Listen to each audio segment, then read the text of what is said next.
Fala pessoal, tudo bem? Sejam muito bem-vindos a mais um MED Podcast. Hoje com um convidado ilustre, Thiago Reis, grande amigo, parceiro de negócios aí, para a gente falar um pouco sobre mercado financeiro. Hoje a gente vai além da medicina, realmente, né, literalmente, e vamos contar um pouco da história do Thiago, como é que ele começou no mercado financeiro, como é que ele empreendeu. Eu já aprendi muito, conheço o Thiago desde 2018, pessoalmente, ali, então, putz, dessa época para cá, em vários encontros que a gente teve, eu aprendi demais com ele. Foi um cara que foi muito parceiro lá do Além da Medicina no início, e estamos aí até hoje, né, cara? Algo que a gente estava conversando agora é que quando você faz algo bem feito, quando você faz algo sem falsas promessas, isso tende a perdurar no longo prazo, né? E aí a prova está aí com a Suno hoje, a prova está aí com Além da Medicina, e hoje vamos bater esse papo aí. Para quem não conhece, eu acho difícil alguém não conhecer o Thiago, mas ele é fundador da Suno Research, é a melhor casa de research do Brasil hoje, e é um dos pioneiros aí no mercado financeiro, principalmente nessa parte de educacional, de estar nas redes sociais, de aparecer para o pessoal, né, realmente ali cara a cara. Então, seja muito bem-vindo, Thiago. Muito obrigado aí, cara, por ter aceitado esse convite. E vamos lá. Thiagão, primeiramente, cara, uma curiosidade que o pessoal tem, e eu já ouvi às vezes sua história, eu acho muito interessante, como é que você começou no mercado financeiro, cara? Isso foi uma coisa que você já tinha desde mais novo? Porque na medicina, às vezes o cara fala, não, eu já tinha meus pais que eram médicos, eu já gostava da profissão. Como é que foi seu caminho aí no mercado? Bom, Michael, antes de começar, obrigado pelo convite. Acompanho Além da Medicina quando era apenas, um projeto, né? Não era tão grande e consolidado como hoje. Fico muito feliz aí de ver o seu sucesso e crescimento do Além da Medicina. E, antes de tudo, queria passar um recado para os médicos aí, né? Porque eu vejo muito médico que tem um potencial muito grande, mas por desorganização e falta de conhecimento, muitas vezes eles não prosperam na vida como investidor ou como uma pessoa com solidez financeira, por conta de falta de conhecimento e também falta de organização. E, eu acho que vocês aí do Além da Medicina sempre ajudaram muito os médicos nessa parte. Ajudam em outras partes também, mas essa parte que eu vejo no meu dia a dia, médicos com potencial enorme e que não aproveitam esse potencial por falta disso que eu falei. Então, acho que vocês merecem muito parabéns aí e que vocês tenham muito sucesso, porque eu tenho certeza que quem seguir a jornada de vocês vai se dar muito bem, pelo menos aí na parte dos investimentos que eu acompanho mais. Bom, a minha história, eu comecei a investir com 17 anos, ainda no colégio, através de um clube de investimentos que meu pai, ele tinha lá, um clube pequeno, tinha um valor de um carro popular na época. Entendi. Né? Hoje o carro popular é caro, naquela época era popular. Eram uns 40 mil reais na época, isso em 2003. E era um terreno muito fértil para investir em ações, porque os múltiplos das empresas brasileiras, né, estavam muito comprimidos, ou seja, as ações estavam muito baratas. Naquela época tinha uma eleição que enfim, gerou muito ruído no mercado, a primeira eleição do Lula, e por conta disso muitas ações brasileiras estavam muito baratas, né? E conforme as coisas negativas que estavam precificadas não foram acontecendo, esses múltiplos foram se expandindo e as ações foram crescendo. E o próprio lucro das empresas também, puxado pelo boom de commodities, se multiplicou muitas vezes, né? Então, você tem o lucro crescendo, o múltiplo crescendo, a Bolsa Brasileira multiplicou por, 8 vezes de 2003 a 2008. E eu, como investidor, consegui até ganhar um pouco mais, porque eu focava em algumas ações que cresceram mais. E ali eu aprendi a investir através desse clube de investimentos, que depois eu fui trazendo dinheiro de family and friends, né? Família e amigos. Depois transformei esse clube num fundo. Tanto o clube quanto o fundo superaram os índices de mercado, que eu acho que é isso que se espera de um gestor. Vocês fizeram um fundo exclusivo, no caso? Não, na verdade é um fundo aberto mesmo. Fundo aberto. É um fundo aberto e esse fundo existe até hoje, né? Não estou mais envolvido. Uhum. Né? Mas... Que idade você tinha quando foi que você criou esse fundo aí? Cara, eu tinha 2007, 22 anos. Caceta. É. Eu tava no meio da faculdade de medicina nessa época. Nem pensava em grana. Não, eu sempre, de certa forma, empreendi no mercado financeiro. É legal. Né? Então, eu sempre tive empresas próprias e agora estou com a Suno aí desde 2017, né? Uhum. Então, basicamente Você fez alguma formação específica na área daí? Como é que foi isso aí? Eu me formei em administração, mas eu confesso que eu aprendi muito mais fora da faculdade do que na faculdade, né? Eu acredito que o investidor, ele se forma muito no dia a dia. Não sei, eu não posso falar da medicina. Eu acho que na medicina talvez você aprenda muito na faculdade, mas você também aprende ali operando bisturi ali, também aprende bastante. E eu acho que no investimento é até mais no campo do que na faculdade. Eu aprendi uma outra coisa na faculdade, fiz bons relacionamentos lá e tal, mas eu não tenho dúvida que eu aprendi muito mais no mercado, sendo um analista, sendo um profissional, do que na faculdade. Fiz administração aqui na FGV, que é uma das melhores faculdades, mas sinceramente não me ajudou tanto assim quanto estar fazendo aquilo na prática. Eu aprendo todo dia.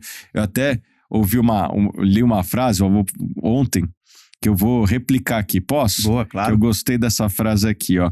É assim: já se afirmou que a bolsa não dá nota 10 a ninguém, que lá não há mestres, mas só alunos, e que os alunos mais brilhantes são os mais humildes. Eu acredito muito nisso, cara. Eu aprendo todo dia no mercado.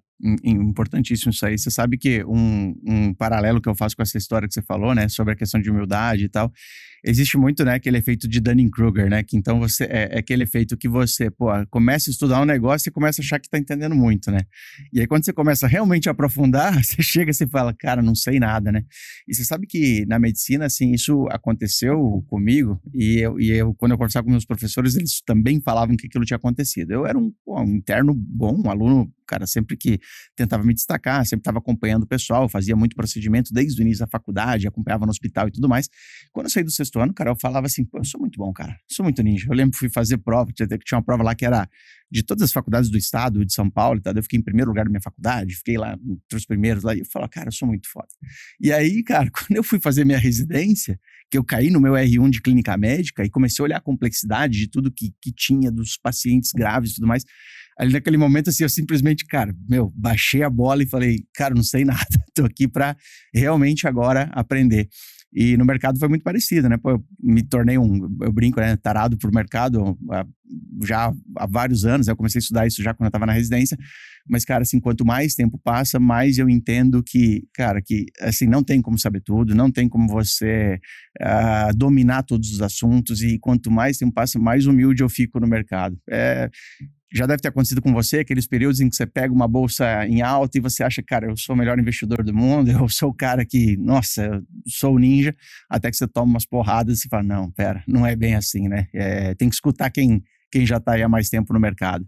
E, cara, você tem uma história interessante, e aí eu queria fazer também um paralelo aqui pelo seguinte, eu vejo muito hoje o cara que está se formando em medicina ou que acabou de formar, ele me fala assim, pô, Mike, eu não sei se eu vou fazer residência porque eu já quero trabalhar, ganhar dinheiro e eu quero me aposentar até os 30. E eu fico meio naquela, pô, como é que você quer se aposentar aos 30, né, cara? Porra, aí eu sempre uso, né, os exemplos. O Warren Buffett tá com mais de 90, tá trabalhando, né? O Silvio Santos tá bilionário, se aposentou acho que agora, há pouco tempo, trabalhou até os 90 anos. E eu sei que você passou por uma fase dessa, né, lá atrás. Como é que foi isso aí? Conta pra gente aí, Thiago. Eu sempre fui poupador, né? E lá em 2014 para 2015, eu tinha acumulado um patrimônio que, se eu tivesse colocado em fundos imobiliários, eu teria me aposentado. Foi exatamente isso que eu fiz, né? Migrei meu patrimônio todo para fundos imobiliários e algumas ações que pagavam dividendo acima da média. Você estava mais alocado em ações nessa época e fez essa migração para fundos imobiliários. E daí eu me aposentei. Eu tava... Entendi. Que idade? Isso, 30 anos, né? Mais ou menos 30 anos, é isso aí. É o sonho de muitos hoje na medicina. Mas esse é um sonho que depois que você realiza, acho que quase todo sonho, depois que você realiza, você vê que não era tudo aquilo que você queria. Principalmente os sonhos materiais, né? E para muita gente isso tem a ver com sonho material. E daí, cara, o triste de aposentar jovem é que tem pouca gente que tem esse mesmo lifestyle que você. Então, beleza, 3 da tarde nada pra fazer. Você vai fazer o quê? Se você tá de férias com seus amigos na praia, beleza, você vai pra praia, vamos dar uma volta lá. Só que não tem quase ninguém com essa... Teus amigos estão trabalhando, sabe? Exatamente. Então, tipo, a vida não é tão divertida assim quando você tá sozinho, né? Entendi. E aí, nessa época, você Quanto tempo você ficou nessa, assim, tipo, aposentado? Eu fiquei acho que uns 3, 4 meses, né, assim, aposentado raiz, e depois eu comecei a procurar coisas para fazer, demorei aí 1 ano para encontrar alguma coisa que... Meio que um sabático, então. Era isso. Na verdade, era uma aposentadoria que virou um sabático. Entendi. Cara, isso é importante para você que hoje é aluno de medicina ou é um médico recém-formado que vem lá no meu inbox às vezes para falar isso, né? Pô, mas quero me aposentar com 30, com 30 e poucos. Tá o exemplo de alguém que, pô, chegou lá, se aposentou com essa idade e, cara, é o que a gente sempre fala. Se você não estiver produzindo algo, se você não estiver criando valor, né? A sua vida perde o sentido e aí você começa realmente a não saber o que fazer.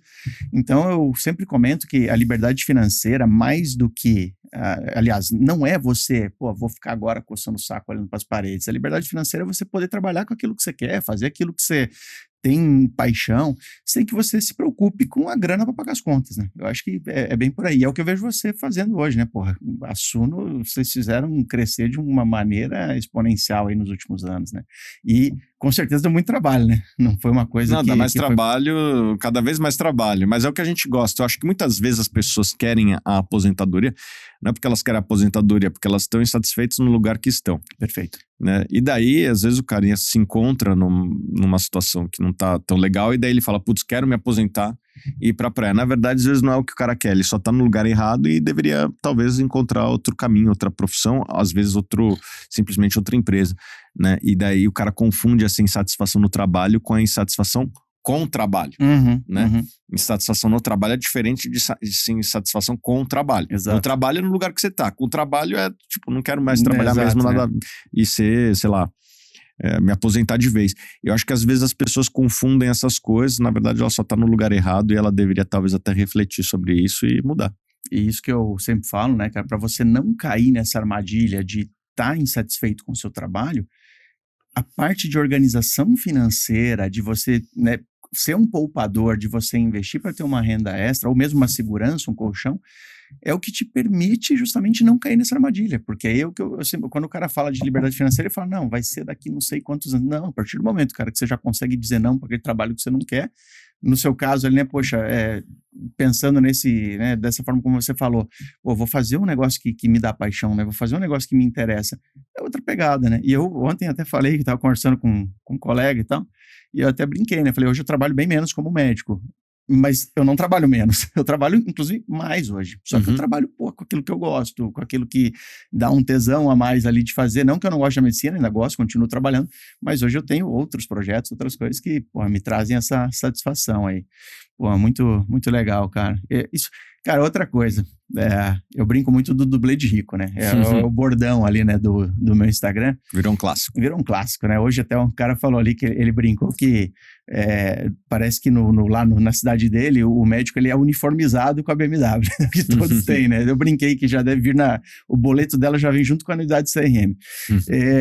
Cara, e aí o que eu vejo muito? Eu vejo o pessoal às vezes falando, pô, Michael, pô, com a grana que você tem hoje, por que você não vai lá, mete um carrão e tal? E é uma coisa que, cara, pra mim eu não vejo, não tenho interesse nisso, é algo que não me traz assim uma vantagem de ter, e eu não acho nada de errado, se o cara gosta, pô, vai lá e tem. Mas você tem uma história engraçada com o negócio de carro, né, cara? Você meteu uma de dublê lá atrás, aliás, nem era dublê, né, cara? Você já tinha dinheiro, mas tem uma lição legal disso aí.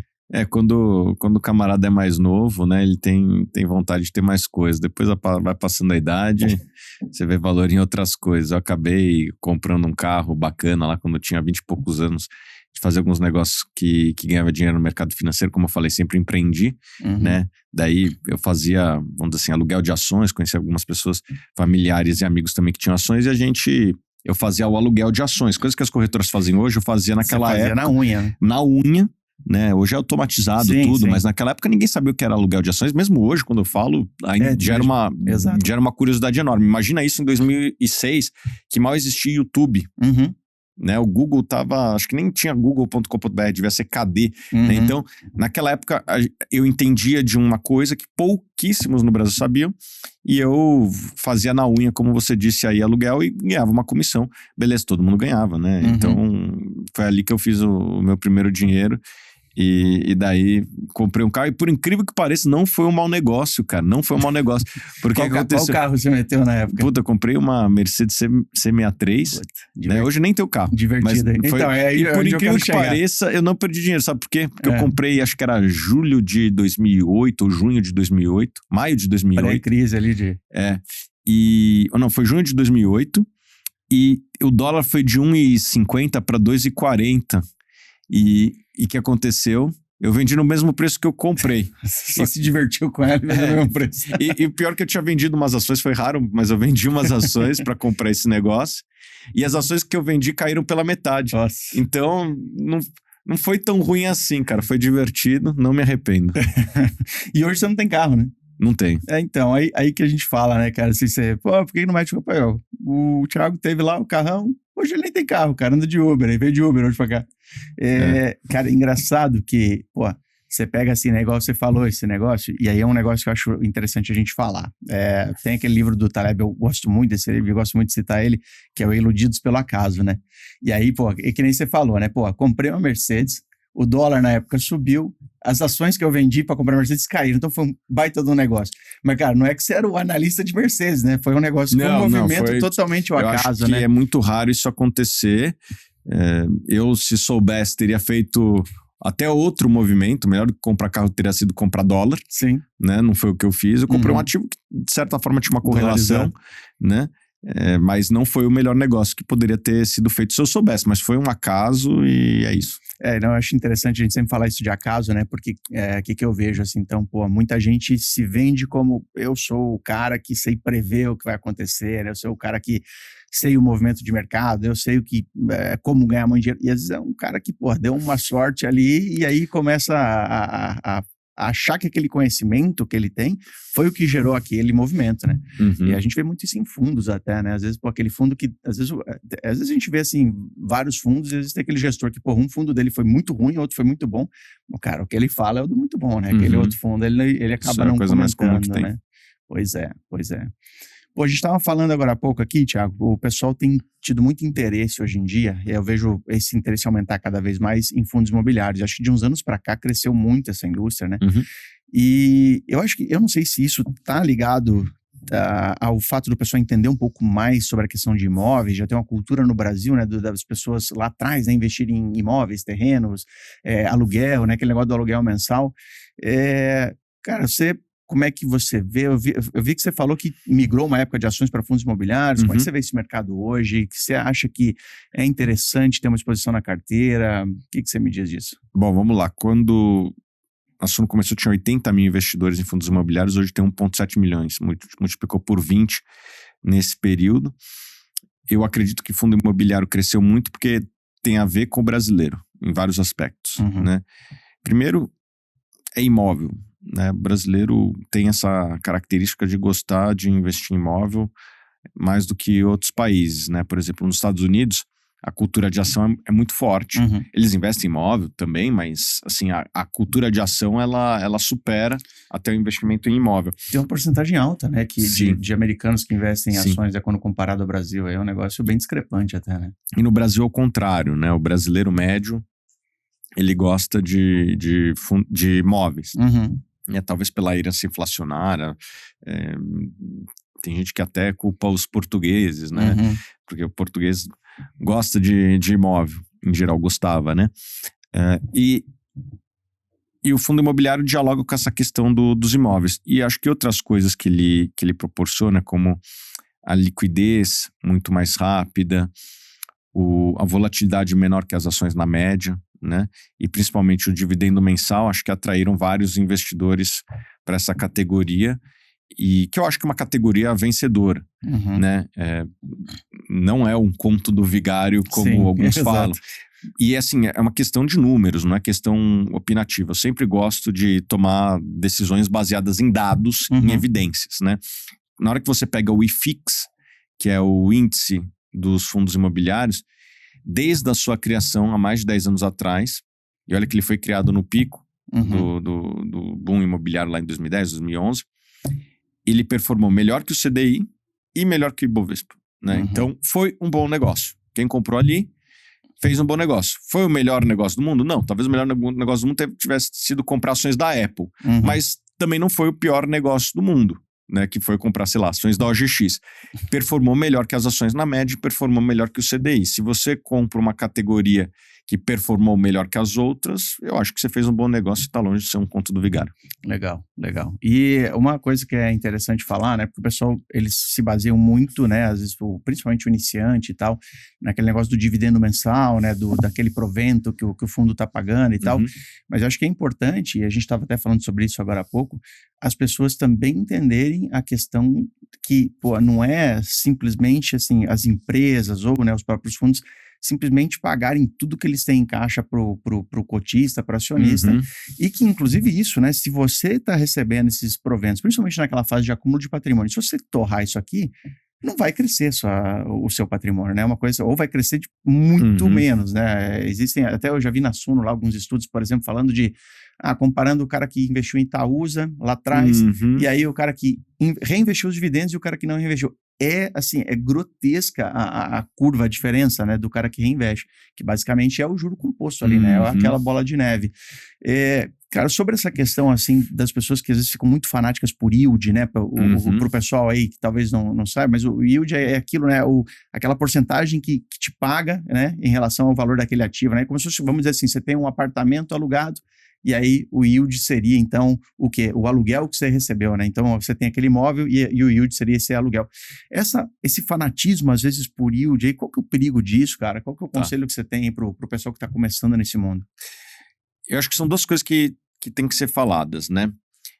Primeiro, é potencial de crescimento e outra coisa, risco. Yield é importante? Sim, eu acho que pode ser um bom negócio, mas está aí o Google, o Facebook, a Berkshire Hathaway, que são empresas que até hoje não pagam dividendos, né, e que foram um ótimo investimento. Então, não é só yield que você deve analisar, você deve analisar outras coisas. Como eu disse, risco e crescimento da empresa, né? Eu acho que esse é o problema de que muitos investidores só analisam o yield e não analisam esses outros dois critérios que são importantes também, né? Então, eu acho que você deveria pegar o yield e analisar as outras coisas também, né? Então, vamos lá. Eu vejo muitos investidores que vão lá numa ferramenta e ranqueiam do maior para o menor yield e compram os maiores yields. Qual que é o risco dessa estratégia? Você não está levando em consideração o risco. Só para te dar um exemplo, né? Quando você empresta para uma empresa grande, tipo uma Vale,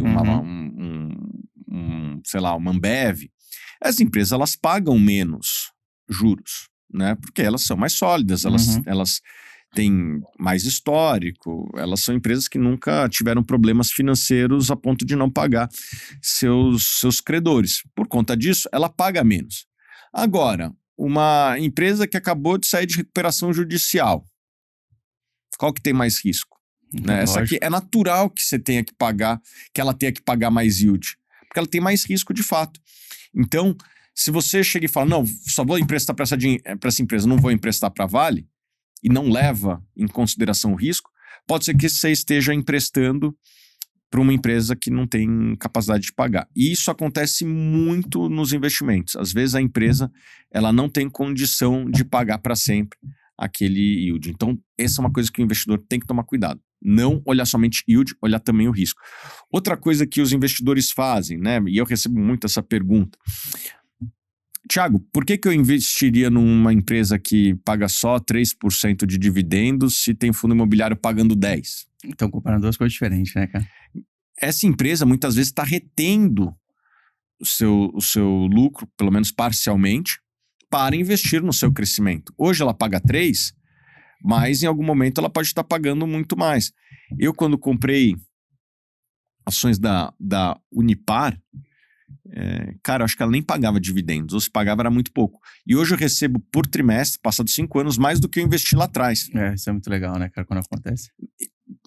Eu dei sorte no meio do caminho, não tô tirando também o poder do acaso. Mas onde que eu quero chegar? Você não pode só analisar o yield de hoje. Você tem que analisar o potencial de crescimento que a empresa tem. Pô, a empresa tinha lá uma atividade que não era lucrativa, consumia caixa, mas ela já tinha dado sinais que ela não ia mais investir naquilo lá e ia desinvestir. Pô, na hora que você tira um câncer do paciente, ele fica mais saudável na média. Foi exatamente isso que aconteceu ali, né? Então, você não pode analisar somente a fotografia, você tem que analisar o filme para onde a empresa está indo, né? Então, acho que esse é um cuidado que as pessoas têm que tomar com o yield. Yield é importante, sim, mas jamais pode ser analisado. É quase como se você analisar o corpo de uma pessoa só pelo nível de potássio que tem no sangue. Exato. Você só tá vendo um parâmetro, né? Tem potássio no sangue? Tem potássio e, cara, inclusive na nefrologia a gente lida muito com potássio, e o potássio é um dos eletrólitos que ele tem a menor possibilidade ali de variação, porque se ele variar um pouco para cima, um pouco para baixo, já é um risco do paciente morrer. Então, o potássio é um negócio bem complicado. Cara, para fazer um paralelo, assim, para o pessoal entender, o que o Thiago falou por exemplo, vamos dizer assim, o cara tem um consultório e ele tem de lucro lá 10 mil por mês. E aí esse cara, ele pega esses 10 mil e todo mês ele embolsa esses 10 mil para ele gastar. Pô, então ele paga 10 mil. Mas tem outro cara que tem um consultório, mas ele pega 5 e 5 mil ele tá reinvestindo. Ele tá comprando lá um aparelho de eletrocardiograma, ele tá investindo ali numa outra sala para sublocar para um outro médico, ele tá fazendo melhorias ali na recepção para poder receber melhores pacientes. Investindo em publicidade, não sei se pode. Pode, com várias regras, né? Mas pode. Então, agora você imagina, nesse curto prazo, esse cara que tá tirando 10, o cara ganha mais, né? Que esse que só tá ganhando 5. Só que com o passar lá de 1 ano, 2 anos, sei lá, esse outro cara que reinvestiu aquele dinheiro no consultório, ele vai passar não ganhar, mas vai tirar 20, enquanto que o outro vai estar tirando os mesmos 10 dele ali, inclusive já com as coisas mais depreciadas no consultório dele. Talvez ele esteja tirando até menos. Então, é o mesmo racional quando você fala, né, de você pensar só no yield, né, de uma empresa, de um fundo imobiliário, sempre tem que pensar nessa questão de reinvestimento. Quando a gente analisa as maiores empresas do mundo, e tem vários setores ali no meio, né, você tem uma Berkshire Hathaway, que é uma empresa que tem muito seguro, você tem uma Microsoft, que vende software para a empresa, você tem uma Amazon que tem de tudo ali dentro, mas principalmente e-commerce. Eu acho que o que essas empresas têm em comum é uma palavra só: reinvestimento. Né? Essas empresas reinvestiram o seu capital durante muito tempo.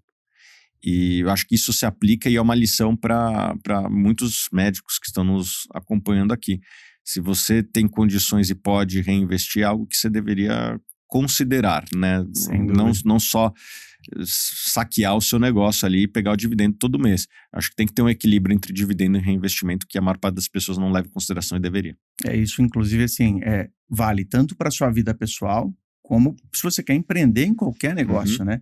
Eu te comentei, né? Lá eu tive uma empresa, sou sócio ainda de uma empresa de emergências, mas uma das características da nossa empresa é que a gente sempre retinha caixa ali, né? Então a gente sempre tinha aquele dinheiro em caixa, rendendo ali os juros, mas a ideia daquele dinheiro era ter fluxo, porque, por exemplo, se um hospital não pagasse, nós nunca atrasávamos os plantonistas, porque a gente tinha aquele fôlego durante meses para poder continuar pagando ainda que o hospital atrasasse.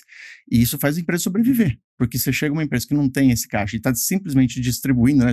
O que nem você falou, né? Você está saqueando sua empresa, vai chegar um momento de crise ali que você não sobrevive, né? E o próprio Além da Medicina, a gente começou com 3 caras, fazendo tudo na unha, contratamos um gestor de tráfego que também era médico na época, hoje é residente de anestésio. E aí, nessa época, a gente, em poucas pessoas ali, a gente começou, né, a fazer o nosso dinheirinho e, cara, e tudo que a gente fazia era para reinvestir. Então, contratava mais gente, chamava outros caras para ajudar no e-mail marketing, chamava outros caras para ajudar no vídeo, e aí a coisa foi crescendo. Então, a gente nunca foi aqueles caras de, não, fizemos dinheiro, vamos tirar aqui e embolsar. Não, era sempre esse negócio de crescer a empresa. Tanto é que a gente está aí até hoje, né? E hoje, dentro do Grupo AF, basicamente foi uma dessas questões. E eu imagino que na Suno também você deve reinvestir lá desde o início, né? A gente nunca pagou dividendos. Aí, ó. Quando? Desde 2017? Desde 2017, sempre reaplicamos. Prolabore ali. E, não, assim, Prolabore eu comecei a ter 3 anos depois. Nos primeiros 2 anos de Suno, cara, eu ganhava um salário mínimo a pedido do contador. Entendi, só para você poder receber alguma coisa ali.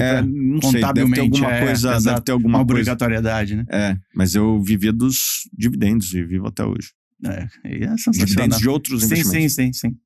Das ações, fundos imobiliários, de outros investimentos. Daqueles fundos imobiliários lá de trás. Lá de trás. Aliás, isso me deu uma tranquilidade para empreender.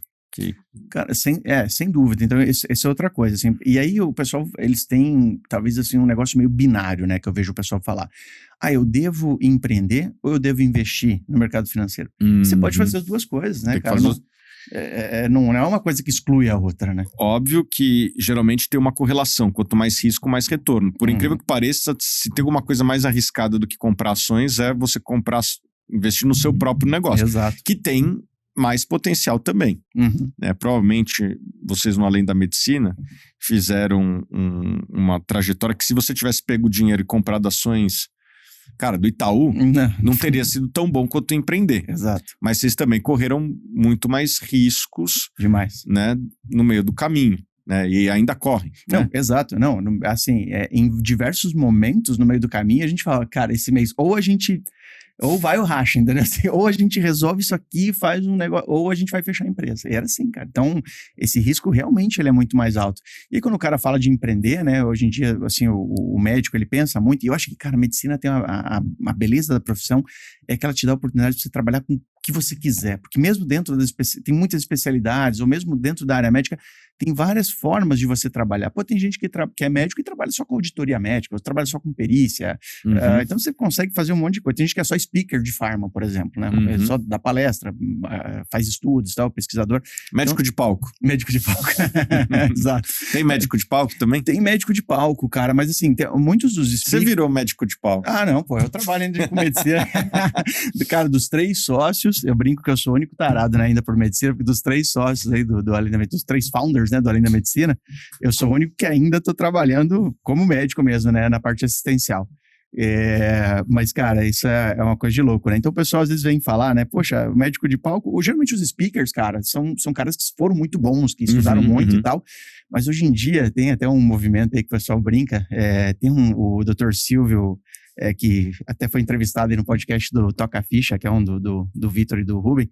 Ele brinca o seguinte, ele fala o doutor do cinto brega, que hoje em dia tem o cinto brega, é o cara com aquele cintão de marca ali, né, e tal, e é o cara que tá te vendendo um monte de picaretagem na internet, fazendo dinheiro meio que dando migué na galera, entendeu? Então, o que mais tem, isso tem em todo segmento, cara.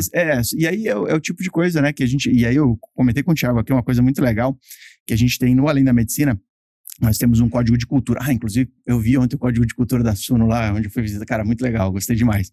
Mas no Além da Medicina, então, a gente tem um código de cultura. E o primeiro mandamento do Além da Medicina foi uma frase que eu escutei do Thiago, numa reunião que a gente estava tendo de negócios lá em 2019, se eu não me engano. E o Thiago falou, cara, nada vale mais do que seu nome no longo prazo. E aí cara, é o primeiro mandamento do Além da Medicina, nada vale mais do que seu nome. Então você não entrar nesse negócio de picaretagem, você entregar o seu melhor, você realmente entregar aquilo que você promete, né? É o que faz uma empresa, um empreendimento dar certo no longo prazo, né? Eu acho que a Suno foi muito por esse caminho, e eu lembro quando a Suno surgiu, existiam muitas empresas com marketing super agressivo, prometendo umas coisas meio malucas, e a Suno foi um caminho diferente ali, cara. Me conta esse negócio, cara, como é que surgiu a Suno? Como é que você teve essa ideia? Como é que você pensou em fazer isso? Como que você executou esse negócio? Naquele meu período de aposentadoria, depois do 3º mês, eu comecei a ficar insatisfeito. Falei, deixa eu ver o que Cansou de jogar FIFA? Cansei de jogar FIFA.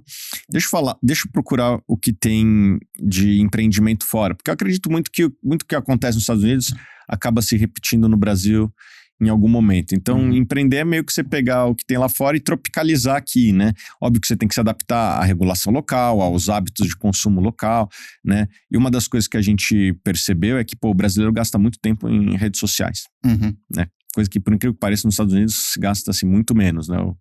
Aqui o brasileiro gosta de ficar vendo a vida dos outros e tal, ele tem essa questão personalista. Então, a gente foi ver o que tem de internet. E por que internet?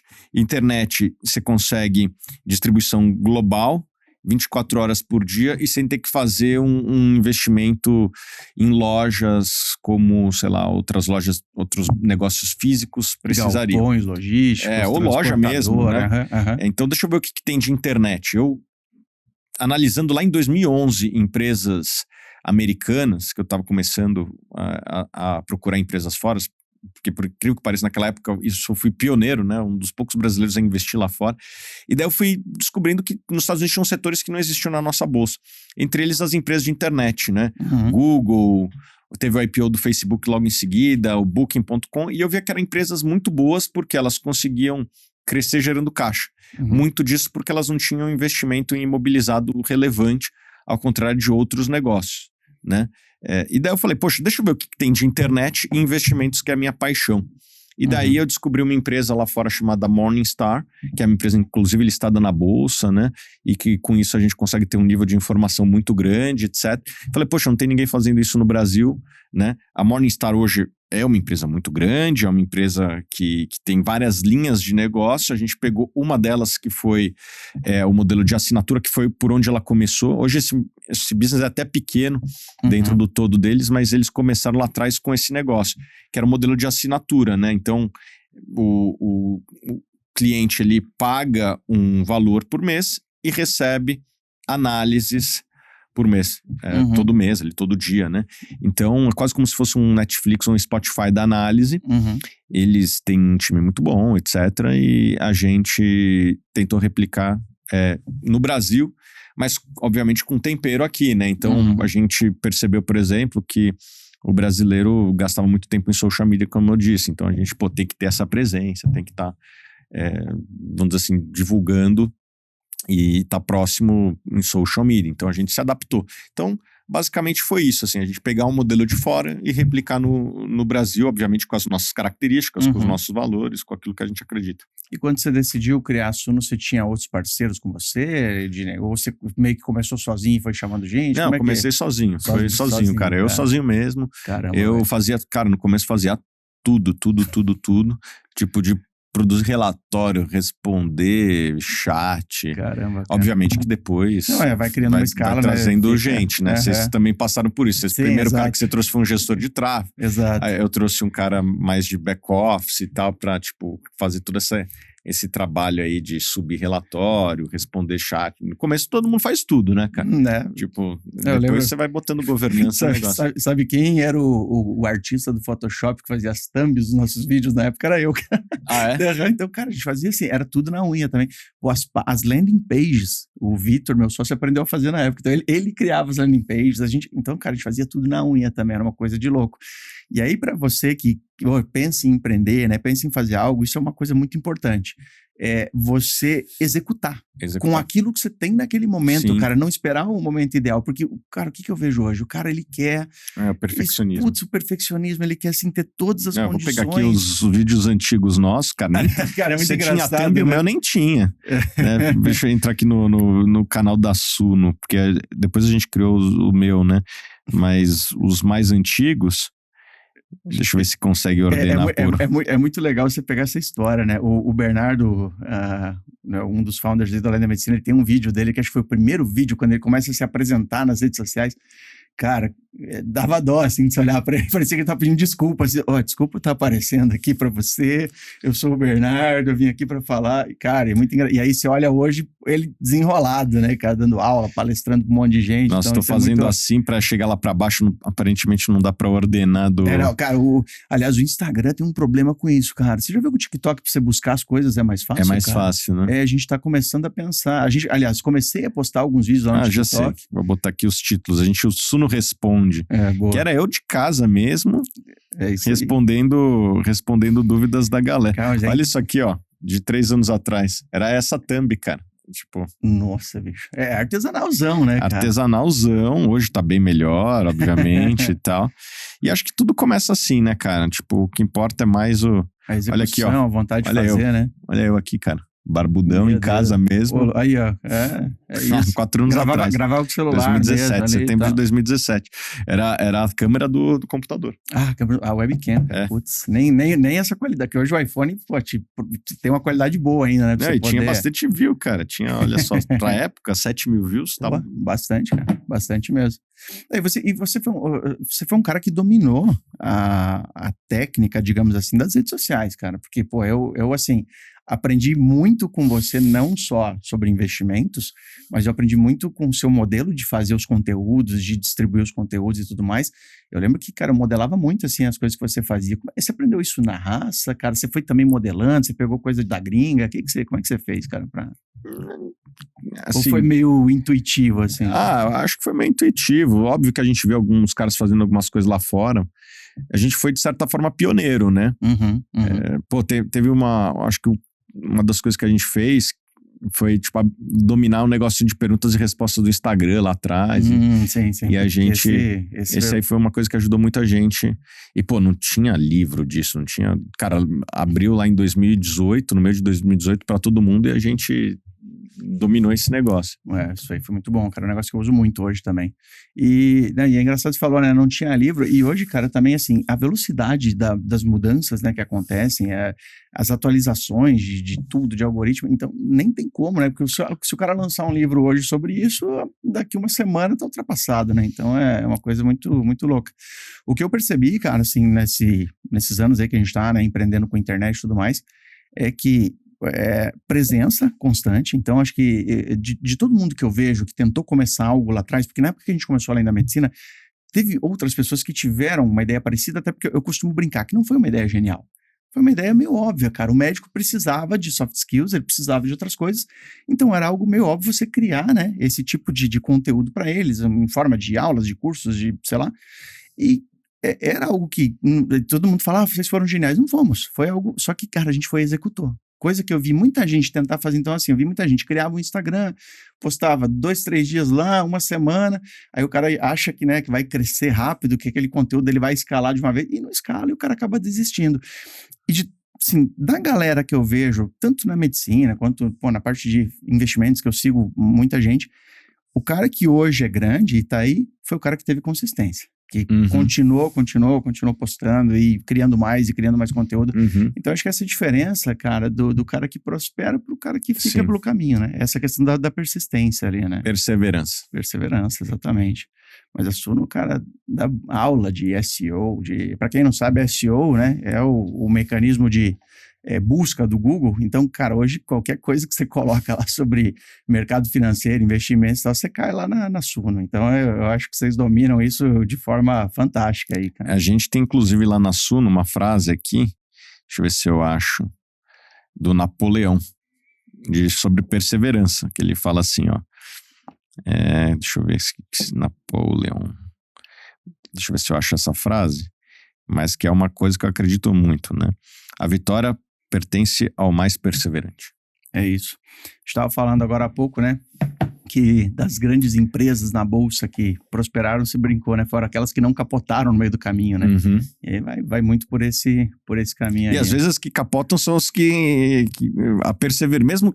Exato, mesmo capotando, dá a volta por cima. Você né? vê a Apple, cara, quase capotou, mas foi a perseverança lá do Steve Jobs lá atrás. Então, tão importante quanto não capotar, talvez mais importante seja a perseverança, cara. A Suno teve algum período assim, cara, que você falou, putz, agora estamos num impasse aqui, ou tá, cara, ou vai ou racha, tá difícil, talvez, se a gente não conseguir agora escalar esse negócio, não vai dar certo. Ou vocês conseguiram fazer uma linear assim meio mais obviamente que tem períodos de maior crescimento, outros de menor crescimento, nunca teve um dia crítico, assim.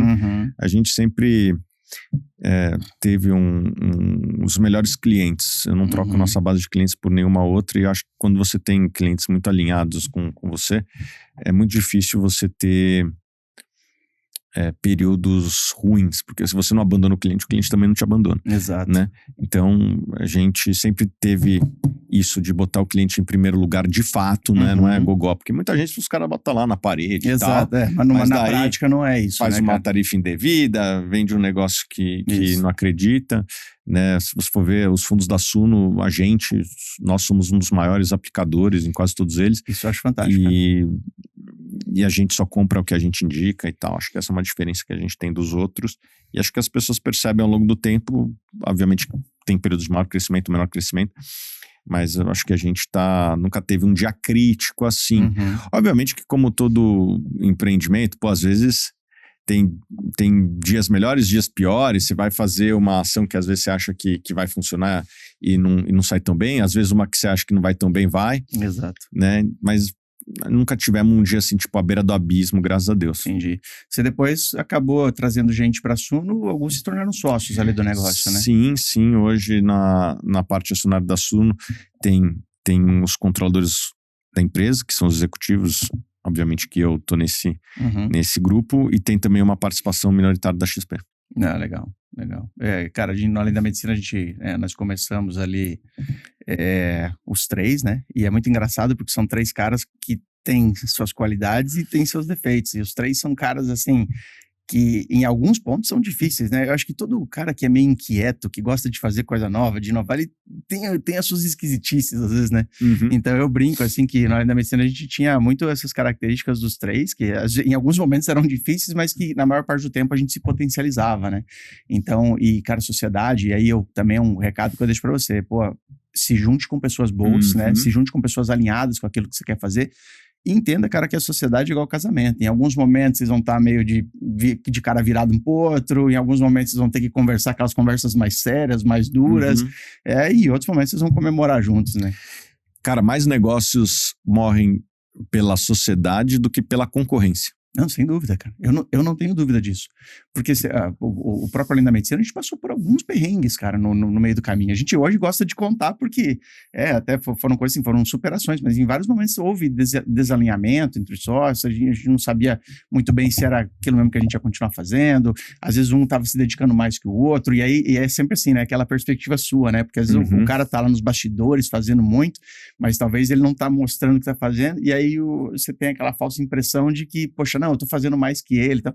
E no final das contas, cara, você conseguir ter maturidade para passar, né, por essas fases, eu acho que é o que faz o seu negócio ir para frente, né? Cara, tem um assunto que eu quero conversar aqui, porque o pessoal tem me perguntado muito, e assim, já há um bom tempo atrás, quando eu abro minhas caixinhas de perguntas lá, vem o pessoal perguntar sobre investir em agronegócio, investir em gado, investir em fazenda, sei lá o quê. E aí eu costumo brincar com o pessoal, assim, né? Porque às vezes vem aquele cara e fala assim, o que você acha? Tô pensando em colocar meu dinheiro em gado. E aí eu brinco, né? Você não sabe nem diferenciar um boi de uma vaca, você quer, tipo, colocar o dinheiro em gado. E eu conheço, claro, amigos, por exemplo, médicos que investem nisso, mas que já tinham um know-how familiar ali, já tinham, os familiares já tinham esse negócio, tinha alguém para olhar isso para eles também, que eu acho que é importante, né? Assim como eu conheci médicos, até trouxe o Hélio Barros aqui outro dia, que ele contou que ele investiu numa plantação de pitaia, acho que no norte, se eu não me engano, no nordeste, não lembro, e aí ele falou que sim, que foi o pior negócio da vida dele, né? Que tipo, ele não estava lá para cuidar, aí passaram a mão na grana dele, as pitaias nunca, de fato, né, deram dinheiro para ele, e porque ele falou que se meteu num negócio desconhecido e tal, né? E aí hoje eu enxergo que tá um movimento grande se consolidando do FIAGRO, né? Que são os fundos aí de investimento do agronegócio. Inclusive a Suno participou, né? Acho que da emissão, né? Da criação aí de um fundo.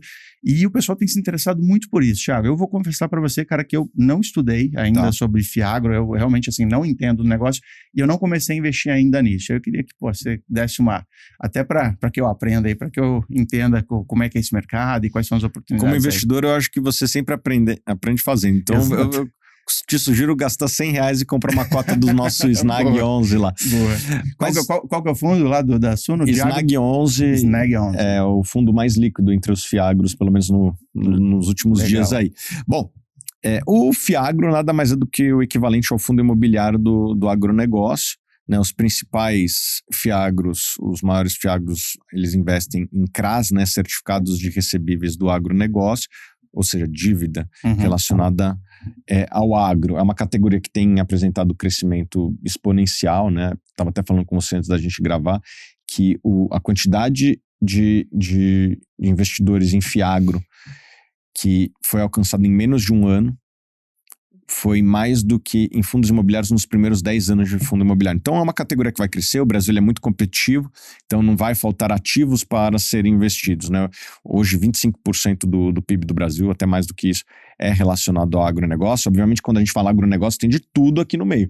Tem boi que você falou, tem como é que é esse negócio que você falou? Pitaia, que eu nunca tinha ouvido falar, né? Tem soja, tem milho, exato. Tem o plantador de beterraba aqui próximo de São Paulo, entendeu? Tem muita coisa aqui no meio e obviamente que vai ter oportunidades e também riscos em várias dessas frentes aí, né? Então o FIAGRO é basicamente isso, assim, é o fundo imobiliário do agronegócio. E a maior parte deles hoje são relacionados ao CRA, né? Nós aqui na Suno optamos por entrar nesse segmento pela parte menos arriscada, fazendo negócio com uma empresa listada, capitalizada, que fez IPO recentemente, que é lucrativa e que cresce bastante, e não ir começar por partes mais arriscadas, que existem bastante também no agro. Sim, e é um setor que tem tudo para crescer, né? O que a gente tem sempre é aquele desafio de todo mercado novo, né? Porque quando você começa, né, um negócio sempre você vai encontrar, às vezes, umas pedras no caminho que você nem imaginava, né? Sim, então, já teve riscos que explodiram aí. Depois vale a pena procurar alguns fundos que foram se aventurar aí no agro e já tiveram problemas. Investia, mas não era daí relacionado a CRA, era outra coisa, ou CRAs muito arriscados. Terras aí, daí... sim, tá. Aquilo que você comentou comigo. Né? Comprou uma terra que estava dada em garantia num outro empréstimo, e daí o cara não pagou o empréstimo. Enfim, são coisas que acontecem no agronegócio. Acontece em qualquer segmento, mas no agronegócio, eu acho que como ainda não tem governança tão estabelecida como em outros setores, né? E eu acho que essa governança vai melhorar ao longo do tempo. Não é tão fácil auditar, talvez, isso, né? Tem muita coisa ainda feita no fio do bigode. Entendi. Tem muita coisa que precisa melhorar ali, mas tudo bem, eu acho que a construção civil foi assim também 30 anos atrás e hoje está muito mais, vamos dizer assim, sólida, com governança muito mais madura, e essas coisas vão vir com o tempo. E com a cobrança dos investidores também. Cara, e falando, cara, de outros negócios, porque assim, eu já investi em outros negócios, né, fora de empresas listadas, né? Bom, além da medicina foi uma delas, né? E além da Suno, além, né, obviamente, dos ativos do mercado financeiro, você já investiu em outras empresas, startups lá atrás, né? Como é que foi essa experiência, cara? Tão importante quanto os que eu investi são os que eu não investi. Pô, me arrependo de não ter investido no Além da Medicina. Eu fiz alguns pequenos investimentos, não é algo majoritário na minha carteira. Na verdade, eu fiz todos esses investimentos através da própria Suno, né? A gente fez alguns investimentos em startups, acho que são 5, 6, 7, não mais do que isso. A gente tem uma abordagem um pouco diferente de quando eu compro uma ação de uma Petrobras, da Apple, ou de quem quer que seja. A gente tenta investir em negócios que a gente acredita que consiga, com o nosso capital não financeiro, né, adicionar no negócio. O que eu quero dizer com isso? Existem, na nossa opinião, 4 capitais. Né? Isso aí quem me ensinou foi um cara chamado Rodrigo Quinalha, que é um amigo nosso e que investe em startups. Ele fala que existe o capital financeiro, beleza, dinheiro. Existe o capital relacional, né? São a sua rede de relacionamentos, a minha rede de relacionamentos. Existe o conhecimento e existe mídia, né? Pô, você vê ali a Kim Kardashian lançando o seu fundo de private equity. É isso aqui, né? Porque ela consegue investir e potencializar alguns negócios ali, né?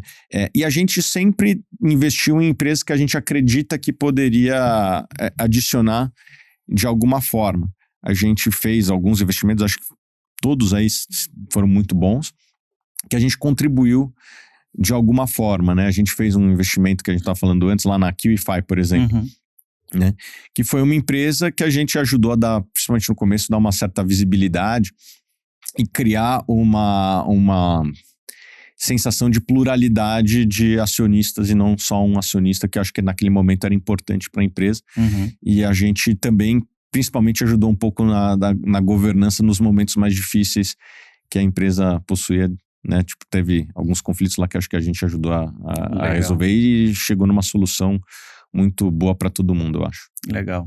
E acho que isso é importante, né? Que nem você falou, não é só a questão de investir grana, né? Mas você tá envolvido com o negócio, né? E eu acho que isso faz muita diferença. Então, que nem quando eu falo assim, mesmo voltando, né, para aquele papo do Investir em Boi, né? Eu falo pros caras lá, cara, se você tiver alguém para cuidar, se você tiver tempo para olhar isso, beleza. Agora, assim, pô, simplesmente jogar lá e nunca mais olhar é uma coisa que complica, né? Sim, uma coisa, dessas pessoas falam, pô, isso não conflita com a sua visão de investir em ações? Não, eu acredito no modelo de Yale, né? Depois vale a pena ver como que a Universidade de Yale investe em negócio, investe no seu capital de doações que ela recebe. Ela investe em ações, em imóveis, mas também investe uma parcela cada vez maior em venture capital, em private equity, em recursos naturais. Investe muito, muito, muito pouco em renda fixa, então ela investe em ativos de renda variável espalhado pelo mundo. Eu não tinha o hábito de investir em startups, de certa forma, a Suno é uma startup, então, que teve sucesso, e a gente aprendeu alguma coisa aqui e ali que a gente acha que pode nos dar uma vantagem competitiva no investimento. Mas são investimentos muito pontuais, a gente não tem, vamos dizer assim, um processo fixo de investimento. Precisamos investir. Entendi. Né? A gente investe quando aparece alguma coisa que surge, assim, sabe? Entendi. Cara, eu vou te colocar contra a parede agora. Pode botar. Brincando assim, porque eu recebo muito, né, as perguntas. Então, épocas de eleição, né? E aí tá todo mundo enlouquecido. Eu já passei por algumas lá atrás e já vi volatilidade na carteira e para mim sempre foi uma coisa que eu só olhei e eu olhava muito para as empresas, né? Então eu pensava assim, cara, é uma empresa, vai continuar vendendo, as pessoas vão continuar precisando comprar esse produto, as pessoas vão continuar tomando sua cerveja, as pessoas vão continuar usando combustíveis, vão continuar precisando de seguros. Então eu não me abalava tanto, mas eu via assim, eu lembro que amigos que tinham muito dinheiro investido em ações, e aí começou, volatilidade de eleições lá da passada, e o cara vendeu tudo, e daqui a pouco ele vendeu tudo e deu aquela porrada para cima, o cara perdeu, né, toda aquela alta. E agora o pessoal tá tudo preocupado. E aí o pessoal vem com aqueles papos assim, não, e agora? Eu espero passar as eleições para daí comprar ações, o que eu faço e tal. O que você me diz, cara, desse cenário no Brasil? E principalmente pro cara iniciante, que ele tá tentando entender e ele tem esse medo das eleições na hora de investir. O que você... Eu vou falar o que funcionou para mim. Eu investi, desde que eu comecei a investir em 2003, eu comprei mais ações do que eu vendi em todos os governos. E por incrível que pareça, os melhores governos para comprar ações foram os piores governos em termos de gestão. Então, justamente por conta daquela questão que a gente fala do preço das ações. Naquele momento que existe o pânico de mercado e que as pessoas começam a fugir da bolsa, você começa a ver aquela ação cair. Eu costumo brincar um negócio, né? Eu falo assim, cara, o mercado de ações é o único que o cara vai, né? E quando ele chega lá, tá mais barato, ele não quer comprar, né? Outro dia, e assim, a gente bate nisso, e eu recebo sempre na minha caixinha assim, isso, até agora a gente teve, né, mais uma alta aí na bolsa, mas quando tava ali 97 mil pontos ali, né, e aí eu lembro que o pessoal falava, será que eu devo vender todas as minhas ações e ir pra renda fixa? E daí eu brinquei, falei, isso é igual, cara, você tá lá, você gosta de vinho, né, e todo dia você vai lá, toda semana você vai no mercado, você compra um vinho de R$50, que aquele vinho você quer ter várias garrafas dele, aí você chega uma semana lá, esse vinho tá sendo vendido a 25 na promoção, você fala, vou vender todos os meus vinhos que eu comprei 50, 25, agora eu vou comprar cerveja, vou esperar ficar caro de novo para comprar. E é uma loucura, né, cara? Ações são uma mercadoria muito única. Eu estava conversando com um grande empresário do setor de varejo, né? Ele chegou a ter centenas de lojas espalhadas para o Brasil, e eu falei para ele, você tem alguma mercadoria que você abaixava o preço e vendia menos? Ele falava, ele pensou muito e falou, não. Falei, ações é um dos raros negócios que são assim, que cai o preço, as pessoas se desinteressam. Exato. As pessoas começam a se interessar a partir do momento que sobem, né? Só que para cada comprador tem um vendedor. Exato. Significa que se tem muita gente desinteressada e tem muita gente saindo vendendo na bolsa, significa que alguém está comprando. Só que geralmente o cara que está comprando, ele é e tem 100 ali querendo vender. Geralmente quem é esse cara? São os Warren Buffetts do mundo, né? O mercado de capitais, ele concentra a renda. Isso é fato, mas não é porque ele é do mal. É porque a maior parte das pessoas se desespera, né? E vendem para os Warren Buffetts do mundo. Crise de 2008. Warren Buffett comprou bilhões de dólares em ações, né? Eu te garanto, não foi uma pessoa vendendo bilhões de dólares para eles. Foram milhões de pessoas vendendo alguns 10, ali, né? Desovando para ele. Daí ele acaba engolindo tudo. Significa que ele é do mal? Pelo contrário, se não fosse ele, talvez tivesse que vender ainda mais barato. Exato. Né? Porque não ia ter comprador. Não ia ter comprador. Em algum momento tem que chegar num preço que o comprador se interessa.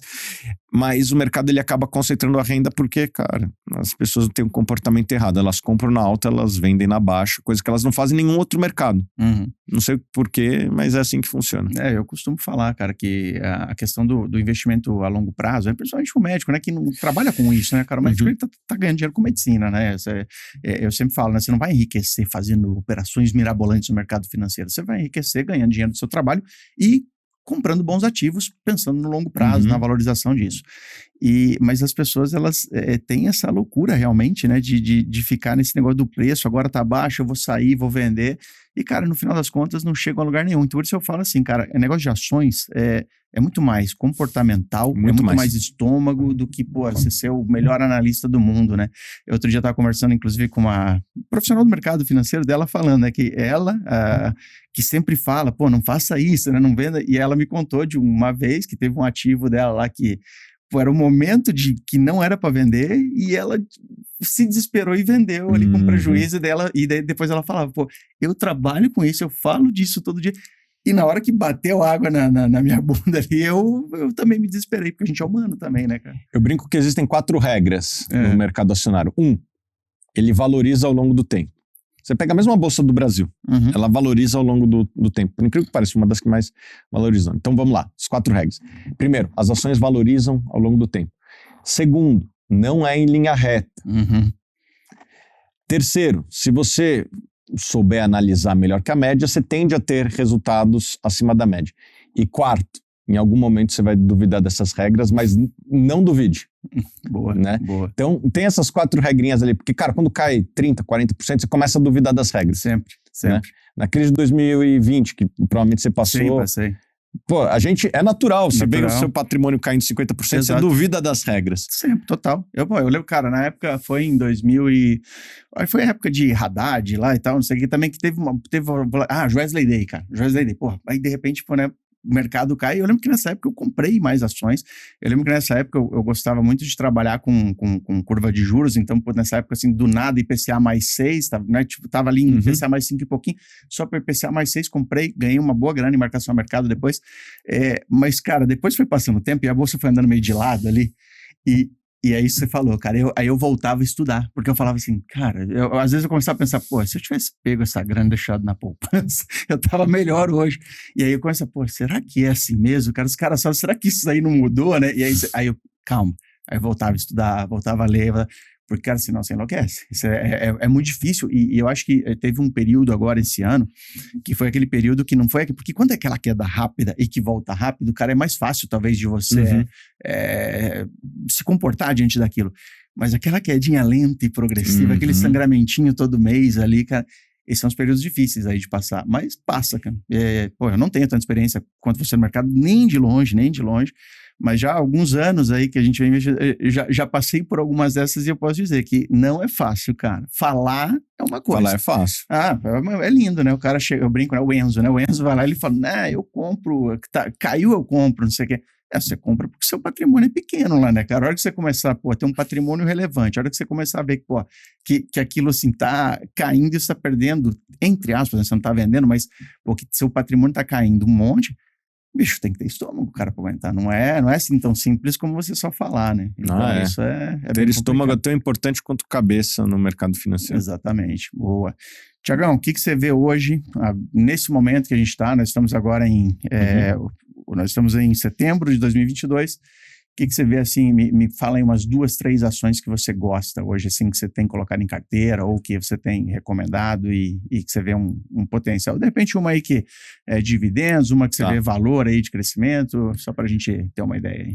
Eu gosto de Braskem, que é uma empresa que produz produtos petroquímicos, né, muito relacionado a plástico. Na medicina vai muito plástico, hein? Vai bastante, cara. Por incrível que pareça, durante a pandemia o consumo de plástico explodiu muito por conta da medicina. E máscara Máscara, exato. Né, os aventais antes eram de tecido, passou a ser de plástico, porque né, vocês sabem disso. Exato. Não aconteceu isso? Então, demais. Cara, e faltava EPI, né, cara, nessa época, isso era uma coisa de louco, assim. E o preço explodiu, né? É aquela história, né? Demanda e oferta, né? Eu acho que essa empresa está muito barata e conseguiu, vamos dizer assim, lucrar durante a pandemia. Lucrou tanto que conseguiu praticamente zerar o seu passivo ou reduzir de maneira significativa o seu passivo, que ela tinha passivos grandes, né? Essa foi uma empresa que se beneficiou muito com a pandemia, não só ela, mas em geral todas as empresas relacionadas à cadeia do plástico. Eu gosto muito dela, eu acho que vai passar por um ciclo um pouco mais difícil nos próximos 1 ano, talvez um pouco mais, mas está tão barata que para quem conseguir aguentar ficar esse mergulho ali. Não acho que a empresa vai sofrer, assim, perdas grandes, mas está tão barato que na hora que emergir ali na frente, esse segmento sempre vai e volta. Certamente ela vai estar gerando muito dividendo em relação ao preço atual lá na frente. Então, para quem olha 2, 3 movimentos na frente no jogo de xadrez, né? Às vezes o mercado tem um pouco disso. Ele só olha um lance no jogo do xadrez, né? Tipo, nossa, o adversário tá me dando esse peão. Daí você pega o peão, você perde a rainha, a torre e o cavalo. Exato. Né? É impressionante. O pessoal só olha o lucro do próximo trimestre e não consegue ver 2 lances na frente. Mas essa é uma das empresas que eu acho que quem olha 2 lances na frente certamente vai ver que a empresa está muito barata em relação ao que seria o lucro médio dela. Eu gosto muito das FANG ainda, né? Facebook, Apple, Amazon e tal. Dessas daí eu acho que Google e Facebook são as que mais me atraem. Apanharam bastante agora nessa época. Deram uma caidinha. Por causa de aumento o Facebook de juros sim, e tudo, né? O Google menos. Gosto dessas duas, são as minhas favoritas. Eu acho que essas empresas, elas dominam uma atenção do usuário na internet e com isso conseguem cada vez mais monetizar. O Google é um absurdo, né, cara? O Google é um negócio assim que, pô, você não vive sem ele, você não percebe, você não vive sem ele, né? Não vive sem ele. Para mim é uma empresa que cresce acima da média, tem rentabilidade acima da média, tem riscos abaixo da média. Eu acho que hoje viver sem Google é praticamente como viver sem energia elétrica e tal. A gente nem percebe, né? A gente trata a energia elétrica como já tá ali, né? Um direito adquirido, né? Tem certas coisas na vida que a gente só percebe o valor quando perde, né? Que nem oxigênio. Isso, exatamente. Né? E o Google é meio que nem oxigênio, assim. Eu acho que é um negócio que tá tão entrincheirado na nossa vida, tão nas nossas veias aí, que é difícil de tirar. E obviamente que existem vários outros negócios dentro do Google, YouTube, né? Existem vários outros negocinhos ali dentro. O YouTube se tornou o segundo maior mecanismo de busca, né? Da internet. Porque o que o pessoal pensa muito no YouTube, né? Como vídeo, mas basicamente é um buscador também, né? Porque você vai lá e hoje qualquer assunto que você quer aprender, você vai lá no Google, você digita, você tem um monte de aula lá pra você. E das empresas relacionadas a vídeo, ela tem um modelo de negócio melhor que o Netflix, na minha opinião, porque apesar dela faturar menos por usuário, né, ela não tem aquele custo de produção. O custo de produção é porque o produtor tá ali, né, fazendo conteúdo para eles, né? Cara, isso é genial, né? Se for parar para pensar, eu não tinha visto por esse ponto. Ela não precisou contratar um estúdio, um negócio. Não, cara, quem tá produzindo são os creators ali, né? E ela fica com 30%, 40% da receita. Você que tá gastando trabalho, eles que ficam com 30%, 40%. Cara, genial, nunca tinha pensado por esse lado aí. Da receita. É um negócio fenomenal e assim, olhando em retrospecto, foi uma das melhores aquisições, se não foi a melhor aquisição da história. Caramba. Foi comprado acho que por $1 bilhão lá em 2007, sei lá, 2008, por aí. E, pô, foi um baita negócio. Gosto muito dessas empresas. Então, deixa eu ver outra empresa local aqui. Eu gosto de Petrobras nesse preço. As empresas de commodity em geral estão muito baratas. Hoje, eu acho que assim, uma das coisas que as empresas de commodity fizeram nos últimos 24 meses é que elas foram muito mais racionais na sua alocação de capital do que foram lá atrás, né? Eu citei Braskem e Petrobras porque, e poderia citar Vale também, eu acho que várias dessas empresas ganharam muito dinheiro na década dos anos 2000, de 2000 a 2010, e fizeram cada um a sua festa, né? Aliás, isso acho que é normal na vida das pessoas. Tem médico que começa a ganhar dinheiro que nunca ganhou antes. As empresas são igual. Tipo, começa a ganhar dinheiro que nunca viu, começa a fazer besteira que nunca viu. Né? A Petrobras fez todo tipo de besteira. Faz umas aquisições nada a ver. Patrocina time de futebol, dane-se, corrupção, tem de tudo ali no meio. A Braskem fez também muita aquisição ruim. A Vale também, foi inventar de fazer mineração na África e tal, coisa de empresa rica, e que a pandemia fez cada commodity pelo seu motivo valorizar muito. E essas empresas trouxeram muito caixa para dentro, e eu acho que como a pandemia, num primeiro momento, assim, nos primeiros 3 meses, fez todo mundo achar que ia quebrar, e de repente, não só não quebrou, como ganhou dinheiro como nunca ganhou antes, a cicatriz ali da pandemia fez todo mundo falar, não, a gente pode quebrar a qualquer momento, não é? Esse dinheiro é irreal, né? Então, não gastaram como gastaram no passado. Então, essas empresas estão devolvendo capital para o acionista ao invés de ficar fazendo as farras de gastança em maus projetos no passado. Então, as empresas tão capitalizadas, né, usaram esses lucros aí para abater as suas dívidas e seus passivos, né, e estão retornando capital para acionista ao invés de fazer aquisição maluca ou projetos de expansão mirabolantes. Então, eu gosto muito das empresas de commodity hoje e, além disso, o Brasil ele é bastante competitivo em várias dessas commodities aí, né? A Vale, o minério de ferro dela é de melhor qualidade do mundo. A Petrobras, o pré-sal, que hoje já representa mais de 70% da produção, é uma coisa de louco, assim, a rentabilidade é muito boa, o custo de extração me surpreendeu, confesso que eu achava no primeiro momento que ia ser talvez impossível de tirar petróleo de lá, porque, cara, são 3 quilômetros de água, 3 quilômetros de sal, coisa que na água nunca tinha sido feito antes, né? Eu confesso que tem um certo até preconceito do mercado financeiro com estatal, pô, é um desafio de mandar o homem para a Lua, será que esses caras vão conseguir? Conseguiram, eles têm um mérito muito grande, me surpreenderam e se mostrou um negócio não só lucrativo, como muito lucrativo. Você sabe que Petrobras, cara, foi uma das empresas da minha carteira que é aquele negócio que a gente fala, né? No longo prazo, o seu preço médio tende a zero, né? E a Petrobras foi exatamente o que aconteceu. Assim, ela já me pagou tanto dividendo que tudo que eu investi nela eu já recebi de volta em dividendo. Hoje, para mim, assim, é como se ela tivesse custo zero. E fora que, assim, né? Eu peguei ela em vários momentos, assim, Joesley Day, que dá, sei lá, comprei a R$13, não sei. A greve dos caminhoneiros, eu fui lá, pô, comprei. Então, cara, eu comprei naqueles momentos de pânico e, cara, ela me retornou tudo que eu já, né, investi nela em dividendos. E fora que assim, se você olhar meu preço médio só de compra, sem considerar dividendo, puta, mais do que dobrou, né? Então, se roubarem tudo da empresa, então cara, se a Petrobras hoje pegar fogo, tudo, se implodir, eu continuo com lucro.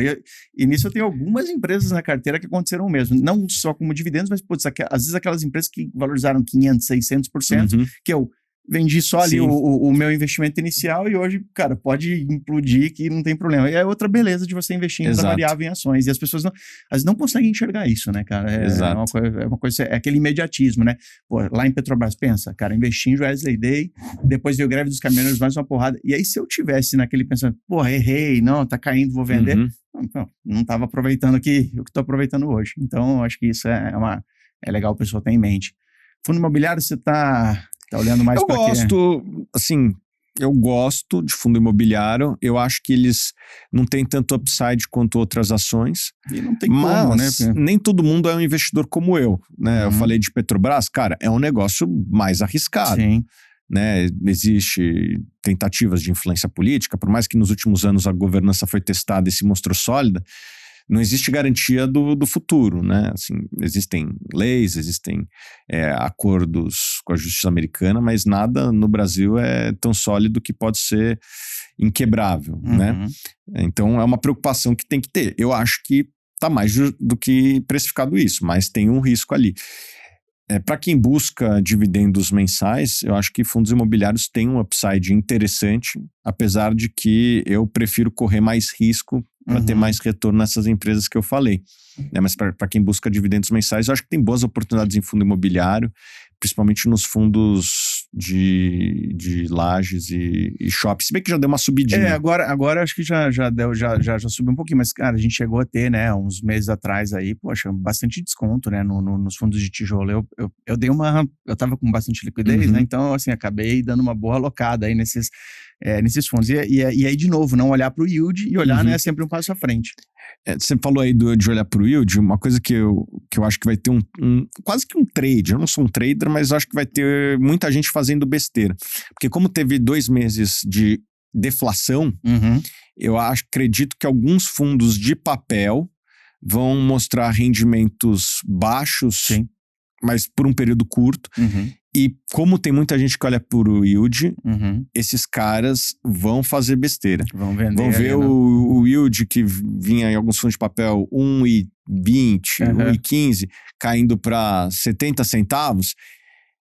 Que é temporário, é 2 meses ruins, porque, cara, deflação no Brasil não dura para sempre. Tem uma coisa que você pode ficar tranquila, que deflação no Brasil não dura para sempre. Eu costumo brincar, né, que a pior aposta que você pode fazer é estar vendido em inflação no Brasil, né? Se apostar contra a inflação no Brasil e apostar em deflação, porque assim, a coisa mais fácil de resolver é problema de deflação. Você imprime mais e acabou, resolvido, né? E o Brasil tem históricos de impressão. Então, o que eu quero dizer? Vai cair o rendimento de vários fundos de 1,20 para 70 centavos. E vai ter investidor fazendo besteira, falando, nossa, esses 70 centavos veio para ficar. Ele veio para ficar se a deflação veio para ficar. E eu não acredito que a deflação veio para ficar. Certo. Né? E na hora que a inflação voltar, vai voltar esses rendimentos para um patamar maior, e daí o pessoal vai acordar de novo e falar, nossa, estava errado. Aí sobe o preço, vocês vão lá comprar mais caro de novo. O mercado de fundos imobiliários, cara, é o mercado que tem a menor participação de investidor institucional. E pessoa física, muitas vezes, não todo mundo, mas muitas vezes é muito imediatista. Sim. E olha aquele dividendo do mês anterior e faz... O que ela faz? Ela pensa que vai ser assim para sempre. E faz a projeção já, né? Já pensando quando é alto, ela acha que vai ser alto para sempre. Quando é baixo, acha que vai ser baixo para sempre. E você tem que entender de onde que vem o yield, qual que é o ativo subjacente. Muitas vezes as pessoas não olham só o dividendo do mês anterior e acham que vai ser aquilo até a eternidade. Bom, para o cara que é um pouquinho mais esperto, né, que olha não 10 lances na frente do jogo de xadrez, que já olha 2 jogadas na frente do xadrez, ele vê que aquilo não vai ser sustentável e vai voltar. Então, eu acho que vai ter uma oportunidadezinha aí durante um tempo em alguns fundos de papel, não todos, mas em alguns fundos vai ter investidor fazendo besteira, e daí é comprar por 0,90 do patrimônio, que eu acho que alguns fundos vão bater, e vender, sei lá, 3, 4 meses depois a uma vez o patrimônio. Você vai ganhar aí uns 10% mais de dividendos em poucos meses, com baixíssimo risco. Eu acho que vai ter essa oportunidade. Eu acho. Vamos ver se eu tô certo ou não. Legal. Pô, muito bom. Cara, estamos quase chegando no nosso tempo aí. Você também já tem compromisso, eu também. Queria falar um pouquinho agora sobre a Suno, cara. O que é a Suno? Porque eu vou te falar um negócio, né? Igual aquilo que eu te falei daquela curva de Dunning-Kruger, né? Então, eu estudo o mercado há muitos anos e chegou um momento em que eu entendi que era como a medicina. Hoje, eu posso ser muito bom em nefrologia, em medicina intensiva, mas, eu não vou saber de ginecologia, eu não vou saber de neurocirurgia, não tem como você dominar todos os assuntos. E eu acho muito legal, principalmente, assim, você aprender a ter o comportamento de poupar, você aprender como você fazer sua alocação de ativos, né? Você entender os seus objetivos, porque às vezes o cara investe também sem saber o que ele quer da vida e é muito complicado. E acho legal que você faça suas análises, mas hoje, eu acho muito bacana você ter uma ferramenta que possa te auxiliar nisso. E a Suno, para mim, cara, é assim, é a minha bíblia ali de investimentos para olhar os relatórios, eu ver a opinião dos analistas, eu ver as carteiras recomendadas e olhar aquilo que faz sentido para mim. E, cara, eu acho que isso faz todo sentido essa ferramenta para o médico que quer investir. Só que, além das carteiras recomendadas, além dos relatórios, quais são as outras soluções que vocês têm hoje na Suno que podem ajudar um médico que, de repente, está com um capital parado lá e ele quer começar a investir? Cara, a gente tem várias soluções para investidores diferentes. A gente percebeu que o investidor não é uma coisa única, é quase como um paciente, né? Tem vários pacientes diferentes, com problemas diferentes e que necessitam de soluções diferentes. A gente começou com uma solução, que era a solução de análise e tal, mas a gente foi percebendo que ao longo do tempo tem gente que não gosta de relatório, não tem tempo, né? Acha trabalhoso, chato, etc. O que a gente pode fazer para essas pessoas, né? E a gente foi criando cada vez mais soluções, né? A gente criou os nossos fundos, a gente via que tinha fundos que tinham características que podiam ser aprimoradas, vamos fazer o nosso fundo, né? Tinha pessoas que queriam procurar os nossos fundos, né? Então isso a gente tem. A gente tem uma solução de wealth, de consultoria para as pessoas que querem delegar para nós a tomada de decisão do portfólio como um todo. A gente tem também ferramentas de análise, né? Então, o Status Invest é um site que a gente criou, que por incrível que pareça, hoje ele é mais acessado que o próprio site da Suno, né? É muito bom, né? O Status Invest é muito bom, cara. Eu adoro olhar. Cada ação que eu vou comprar, eu corro lá no Status Invest para olhar os números lá. Né? Cara, por incrível que pareça, eu uso muito o Status Invest até mais do que FactSet, Bloomberg. Não que essas ferramentas não sejam boas, mas a praticidade do uso, porque essas ferramentas elas são muito caras, né? O Bloomberg e tal. O Bloomberg é caríssimo. Né? E o que acontece? Esses caras, com certa razão, eles criam uma baita burocracia para se logar, né? Porque eles não querem que o cara compartilhe. Custa $2 mil, $3 mil. Então, para logar, sempre... tem que pegar os... Eu só quero saber... Mandar uma selfie com o documento. Só quero um lugar aqui, cara, e ver o dividend yield da Petrobras dos últimos 12 meses e a projeção dos analistas. Cara, é tão mais simples, né? Porque a gente não criou essa burocracia pro nosso cliente, né? Porque o ticket é menor, a gente tenta fazer mais no volume do que eles fazem no preço, né? Uhum. Que, pô, se o cara estiver fraudando lá, dividindo uma assinatura de R$20, eu acho que é mais trabalho pro cara de, Exato. tipo, qual que é a senha? Esqueci, não sei o quê. Não, cara, paga logo R$20, eu acho, né? Não, eu também, Se tiver gente eu tenho essa também, impressão também. se tiver gente também fraudando, cara, acho que são coisas da vida, né? Acho que a gente tem que preocupar em fazer um produto bom para que o cara não queira fazer isso daí. Então a gente criou essa ferramenta que é muito útil para quem gosta de fazer a própria análise. Às vezes o cara não quer um analista ali, ou quer só para um apoio, mas o cara quer fazer a própria análise aqui, né? E a gente percebeu que esse público é enorme e é uma ferramenta que a gente faz com muito carinho. Cara, e eu vou te falar, o Status Invest, ele é competitivo em nível global. Se você for pegar as ferramentas que tem lá fora à disposição, o Status Invest é melhor do que essa empresa que tem lá fora, cara. Pega a ação da Apple e pega os pares lá fora de ferramenta. A gente fez um negócio que... Cara, vou te falar, eu pego, por exemplo, assim, um Yahoo Finance ali, cara, eu prefiro não ia citar nomes, mas... vezes, cara, o Status Invest, cara, mil vezes. Eu não ia citar nomes, mas esse é um que parou no tempo, assim. É que assim, acho que outra coisa, né? Foco importa na vida. O que é melhor? Você tá com um problema de coração, você ir num cardiologista ou ir num clínico geral? Nem sei se eu falei besteira aqui. Não, se você já sabe o seu problema, é melhor você focar em quem vai resolver, né? O Yahoo, ele, tem muita coisa lá, entendeu? Tipo, a gente não, é focado nisso. Você quer buscar alguma coisa? Talvez seja lá, qual que é o melhor hotel na Itália, sei lá. Beleza, vai num buscador, que eu acho que é o foco dos caras é aquele, não vai no Status Invest, que você não vai encontrar nada. Mas para você analisar uma ação, foco conta na vida, eu acho que isso vale para tudo, assim. A gente resolveu focar em fazer a ferramenta para o investidor.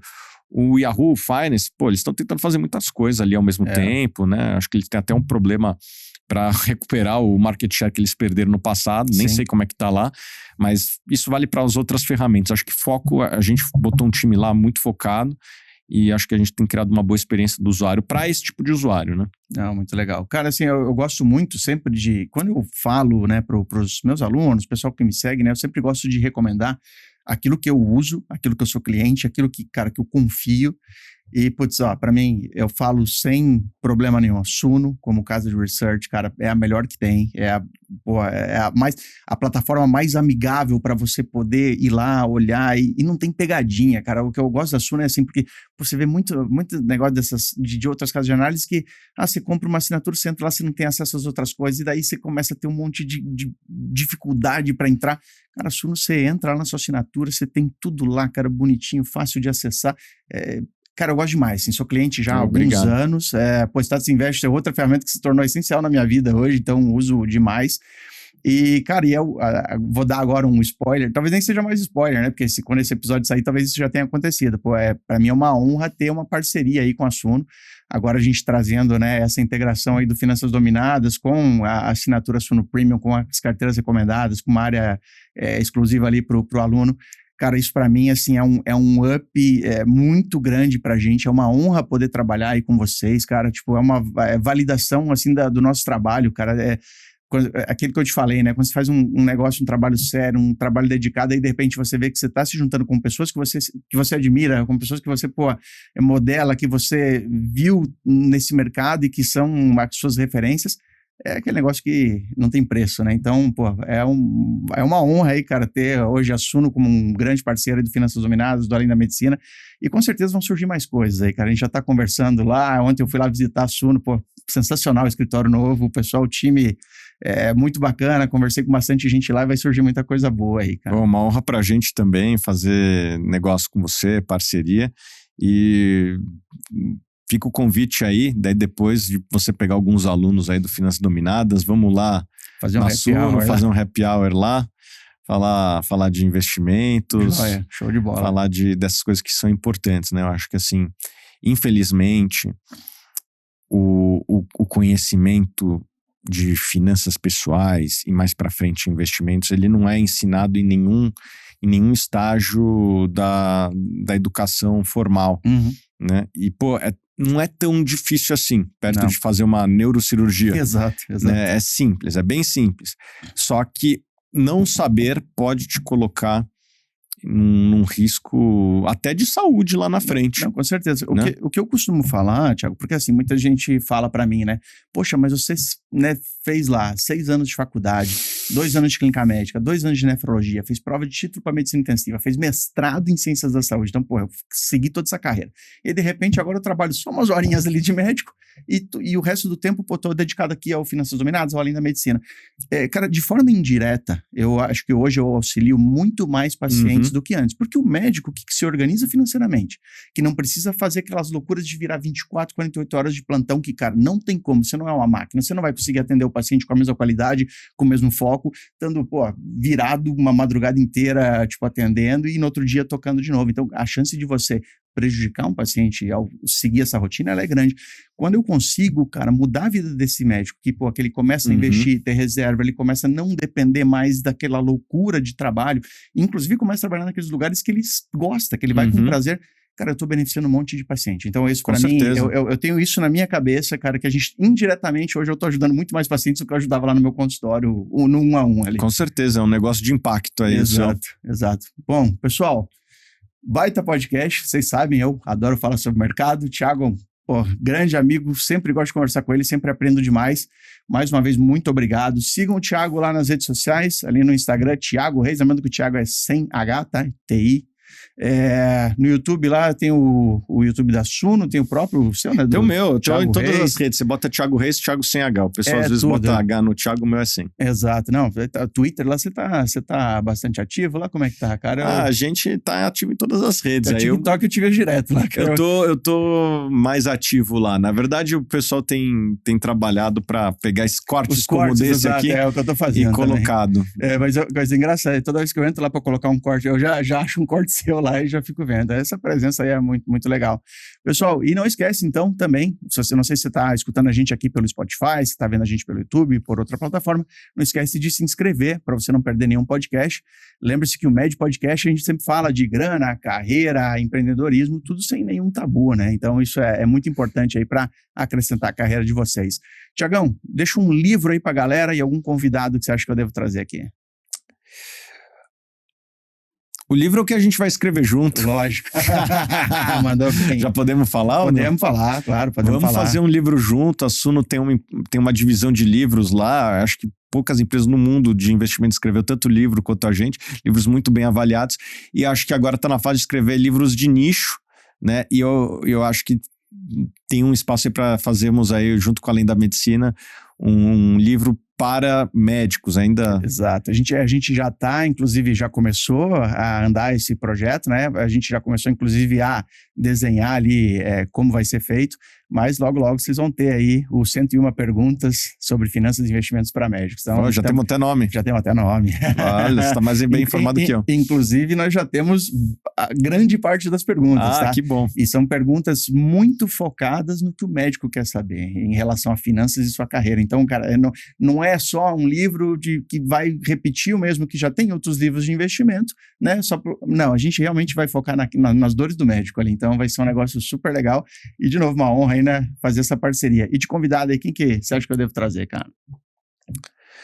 Cara, do time da Suno, eu acho que você devia chamar o professor Baroni, sei que ele já deu aula aqui, é um cara sensacional, entende muito de fundos imobiliários, e eu acho que é legal trazer alguém de carreiras. Traz aí o Ricardo Basaglia, você conhece ele? Conheço. Ele fazia parte lá do grupo que a gente estava na época lá, o Basaglia. O Rick é demais, hein, cara? Pô, boa pedida. Porque falar de carreira é importante, né, cara? Exato. Falar de dinheiro é importante, mas falar de carreira... E o Rick, puta, manda muito bem nisso aí, cara. Puta, eu sigo muito ele lá, eu gosto muito das postagens dele. Bom, então já fica o convite aí, professor Baroni, Ricardo Basaglia, fica o convite pro Med Podcast. Vamos bater um papo legal aí. Tiagão, muito obrigado mais uma vez, cara. Pô, tamo junto. E é só o começo aí. Valeu, pessoal. Até a próxima. Só o começo. Habib S. Habib S.